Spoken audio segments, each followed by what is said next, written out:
মিথুন রাশি, অগাস্ট মাসের রাশিফল।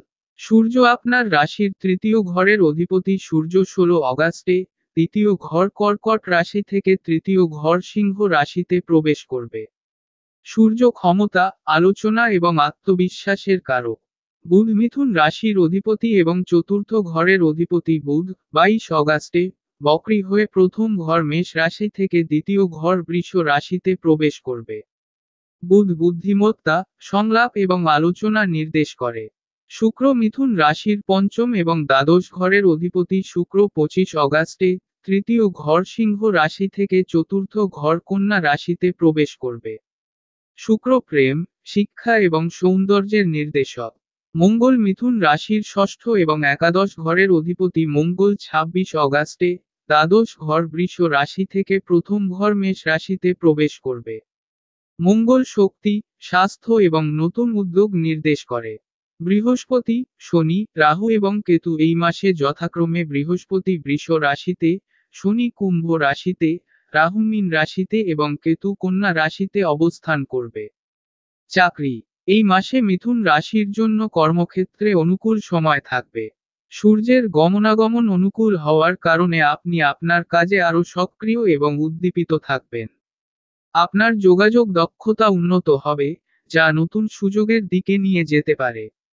প্রথমার্ধে আপনার কথার ধরন বা রাগের কারণে কিছু সমস্যায় পড়ার সম্ভাবনা থাকবে।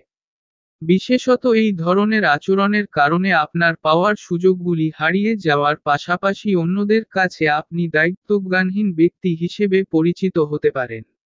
দ্বিতীয়ার্ধে পরিস্থিতি কিছুটা অনুকূল হলেও চাকরিতে উন্নতি সাধারণভাবে থাকবে। আর্থিক অবস্থা। আর্থিকভাবে এই মাসটি বেশিরভাগ সময় অনুকূল থাকবে। প্রথমার্ধে সূর্যের গমনাগমন দ্বিতীয় ঘরে থাকার কারণে এবং মঙ্গলের গমনাগমন দ্বাদশ ঘরে থাকার কারণে খরচ বেশি হতে পারে। আপনি নতুন জিনিস বা গাড়ি কিনতে পারেন। বিলাসবহুল জিনিসের জন্য বেশি টাকা খরচ করবেন। দ্বিতীয়ার্ধে আপনার আর্থিক অবস্থা উন্নত হবে। তবে খরচ নিয়ন্ত্রণ করার প্রয়োজন থাকবে।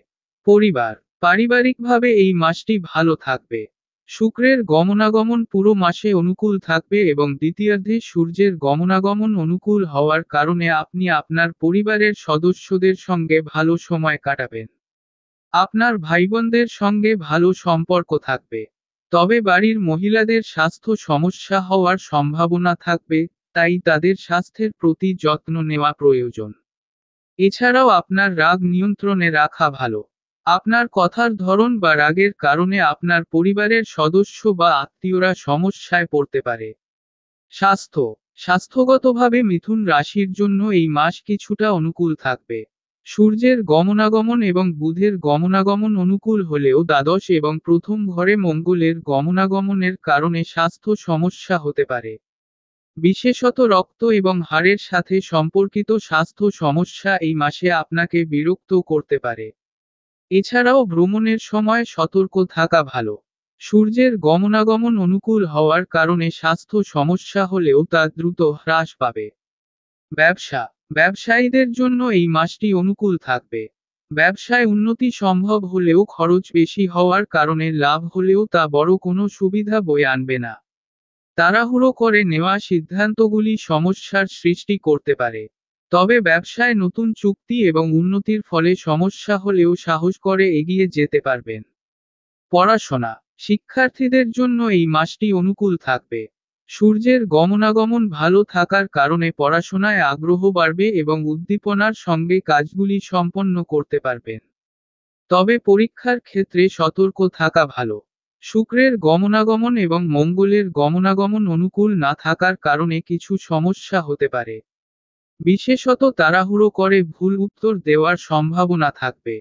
প্রতিকার। মিথুন রাশির জন্য এই মাসে মঙ্গলের প্রতিকার করা ভালো।